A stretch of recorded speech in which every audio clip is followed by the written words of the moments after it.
Bonjour à tous et bienvenue, c'est un nouvel épisode d'Inspire Africa. Je suis Nathalie Wakam. Nous commençons par le Kenya. Godfred Okello passe l'essentiel de son temps dans cet établissement scolaire de Nairobi. Son handicap visuel n'a jamais été un frein pour enseigner ses élèves et transmettre sa passion. Ensuite, nous vous raconterons l'histoire de Vianney Dioufo. Cette Camerounaise, ancienne migrante, a créé une marque de vêtements au Liban. Et comme vous allez le voir, c'était loin d'être une évidence. La jeunesse africaine a des arguments qu'elle fait valoir malgré de nombreux obstacles. Et dans cette volonté toujours prégnante d'exister sur la sphère publique, elle s'engage. Notre invitée est Ileana Santos de l'association Je m'engage pour l'Afrique. Godfred Okello ne passe pas inaperçu au lycée des filles de Saint-Ansega au Kenya. Quand on est aveugle, c'est un challenge que d'enseigner dans un établissement dit conventionnel, convaincre qu'on est l'homme qu'il faut à la place qu'il faut, un défi qu'il réussit plutôt bien depuis de nombreuses années. Par ce temps pluvieux à Nairobi, Godfred Okello va dans quelques instants dispenser des cours à ses élèves du lycée pour filles Sainte-Anne-Sega. En 20 ans, elles sont nombreuses à avoir bénéficié des connaissances en musique et en littérature anglaise de cet enseignant malvoyant.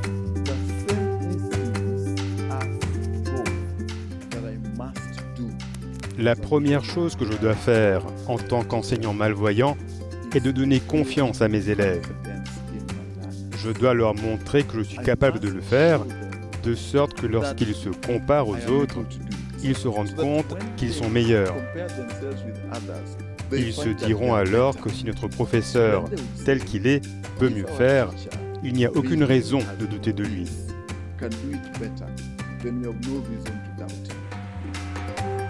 Équipé d'un afficheur braille actualisable, Godfred Okello y sauvegarde toutes ses notes et à l'instar des autres enseignants, il est en mesure d'atteindre ses objectifs pour chaque leçon. Pour les classes finissantes de 2023, il n'était pas seulement enseignant, mais aussi professeur principal. Il gérait donc les 5 classes de la 4e année et grâce à son leadership, l'école a réussi à améliorer la moyenne de l'école de 5,7 à 6.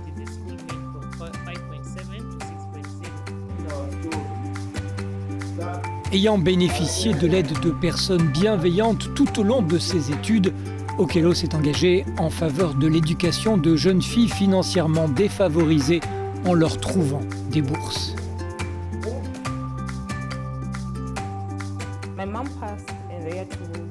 Ma mère est décédée en 2008, alors Monsieur Okello a parlé à mon père et lui a dit qu'il y avait une opportunité pour les étudiants brillants qui excellaient dans leurs études et qu'ils pouvaient me faire inscrire. Et c'est ainsi que j'ai pu bénéficier de Growth Through Learning, la croissance par l'apprentissage. Pour ces filles dont l'avenir a été influencé par Godfred Okello, il demeure ce façonneur de destin qui leur a offert une voie de sortie. Quand on vit loin des siens et qu'on a souffert d'abus et de racisme, il en faut du caractère et de la volonté pour changer son histoire. Ancienne travailleuse domestique, Vianney Dioufo a décidé de faire ce qui la valoriserait le plus, créer sa propre marque de vêtements. Véronica Wanjiku Magay et Misha Alice posent avec une certaine fierté. Les deux femmes arborent des vêtements sortis de l'imagination de la Camerounaise Djoufa Vianney et issus de la collection Vianney de Marceau. Je me suis retrouvée au Liban à faire le ménage et à faire face à beaucoup d'abus, beaucoup de choses. J'ai même vécu des choses qu'il ne m'est pas facile de me dire à moi-même. Fatiguée d'être exploitée, Vianney se promet de devenir une militante des droits des travailleurs migrants. Couturière de formation, elle décide également de créer sa propre marque de vêtements. Mon rêve pour ma marque est de pouvoir partager mon histoire, de faire connaître l'histoire de Vianney de Marceau. Pour elle, ce n'est pas seulement une célébration de la culture et de l'héritage africain, mais c'est aussi une histoire de survie et un cri de ralliement pour l'activisme.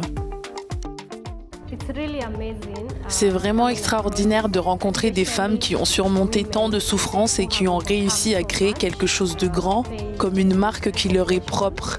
Elles sont capables de s'exprimer non seulement par les mots, mais aussi par l'art. Dans le cadre du système de la kafala, les travailleurs domestiques migrants arrivent au Liban en vertu d'un accord contractuel qui les lie à leur employeur, accordant à ce dernier un contrôle absolu. Selon l'Organisation internationale pour les migrants, plus de 160 000 travailleurs migrants vivent au Liban. De retour sur ce plateau avec notre invitée, Ileana Santos est cofondatrice avec Amina Zaknouf de l'association Je m'engage pour l'Afrique depuis 2021. Leur objectif est d'être une force de proposition au service du continent africain. Bonjour Ileana et merci d'être avec nous pour cette édition d'Inspire Africa. Bonjour Nathalie, merci pour l'invitation. Un plaisir d'être dans votre émission aujourd'hui. Ileana, l'association voit le jour en 2021, 3 ans après. Où en êtes-vous de cette envie de voir émerger de nouveaux leaders africains? Alors peut-être rapidement pour expliquer à ceux qui nous regardent, ceux qui nous écoutent, ce que c'est que Je m'engage pour l'Afrique et comment on fait ça. On fait ça parce qu'on a la conviction que si on ne s'engage pas pour l'Afrique, personne ne le fera à notre place. On a la conviction qu'on est à un moment clé. On sait que d'ici 2030, 35% des jeunes dans le monde seront africains. On sait aussi qu'on doit faire face à tous ces challenges, à la fois en termes d'accès au financement, à la fois sur les sujets de l'environnement, de la transition écologique et environnementale. Et nous, on s'est demandé comment on pouvait agir à notre façon.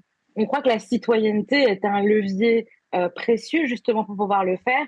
Et on avait envie de mettre à disposition des outils de la méthode pour justement faire en sorte que notre génération puisse participer à transformer l'avenir du continent africain. Et c'est pour ça qu'on monte Je m'engage pour l'Afrique. Et 3 ans après, où est-ce qu'on en est? On a plus de 15 000 personnes qui s'engagent avec nous entre l'Afrique et l'Europe. On a réussi justement à monter des programmes de réflexion sur les villes, sur la démocratie et à produire justement du contenu. Vous estimiez effectivement que c'est nécessaire de connecter les écosystèmes locaux en Afrique et binationaux. Où en êtes-vous de cette démarche? Pour quel gain? On a créé cette organisation, cette association sur LinkedIn via les réseaux sociaux. Et c'est vraiment important de le souligner parce que je pense moi j'ai 30 ans et j'appartiens à cette génération qui est connectée où on n'a pas besoin de se connaître pour pouvoir travailler ensemble. On doute beaucoup de l'engagement des jeunes sur le continent et c'est pas le cas. Moi, je le vois récemment, on a lancé un appel à candidature pour créer du contenu pédagogique. En 24 heures, on a eu 500 candidatures excellentes. Donc, c'est dire qu'il y a quelque chose, il y a une dynamique. Et donc, c'est à travers ça, justement, qu'on arrive à connecter les écosystèmes. Aujourd'hui, on est au Maroc, on est au Cameroun, on est au Togo, on est en Côte d'Ivoire. Donc, vraiment, on essaie justement de pouvoir connecter avec les différentes Afriques, avec les spécificités qu'elles ont. Et ça, pour moi, c'est important de le souligner.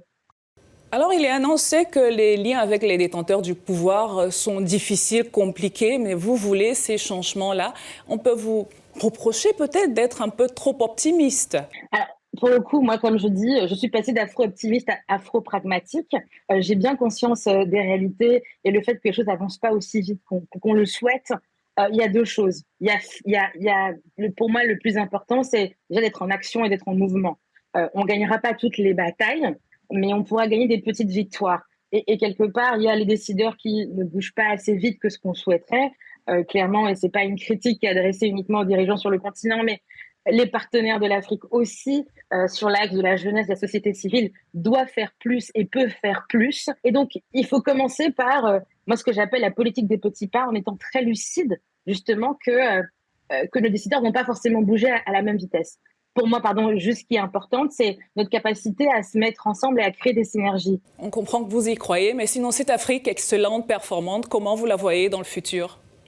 Et pour moi, une Afrique indépendante et performante, c'est celle déjà où on est fier de ce qu'on on est fier de notre histoire, on la connaît, on est capable d'interagir avec l'ensemble des parties prenantes qui travaillent avec l'Afrique, que ce soit la France, l'Europe, mais aussi les autres partenaires, d'égal à égal. Ça, c'est pour moi quelque chose qui est hyper important. Il y a effectivement tous ces enjeux de financement et d'autonomie financière qui, pour moi, est clé. Notre capacité, justement, à produire sur place, à créer des produits, enfin, en tout cas, à avoir des industries fortes et créer de l'emploi.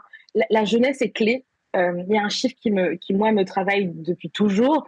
C'est qu'il faut créer 100 millions d'emplois sur le continent d'ici 2030. Comment on fait ça? Et donc, comment on fait pour répondre, justement, à ce chômage de masse qu'on voit sur le continent. Et c'est cette Afrique-là aussi que je veux, celle qui arrive à créer ces emplois, c'est celle qui arrive à faire en sorte que chaque personne soit épanouie économiquement et socialement.